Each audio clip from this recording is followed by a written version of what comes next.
டேய் பாத்துரா, ஏற்கனவே பொட்டலம், இப்ப தண்ணி தன்னாவ போறியோ? என்னவா பேதியாவா?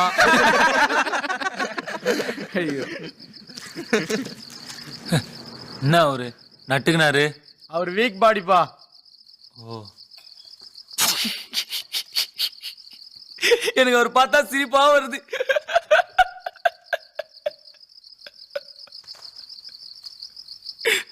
எனக்கு அவர் பார்த்தா சிரிப்பு வருது. உள்ள அழுவியா இருக்குது. அப்படியே ஓன்னு வாய் விட்டாளணும் போல இருக்குது. மணிண்ணா, நான் கொஞ்சம் அழுதுட்டா சிரிக்க மாட்டீங்களே? மணி பையனுக்கு ஏறிச்சு. டேய் அவனுக்கு என்ன துக்கமோ? நீ அழுவுடா. அம்மா எதுக்கு அழுவுற? ஆ, எங்க அம்மா இல்ல, எங்க அம்மா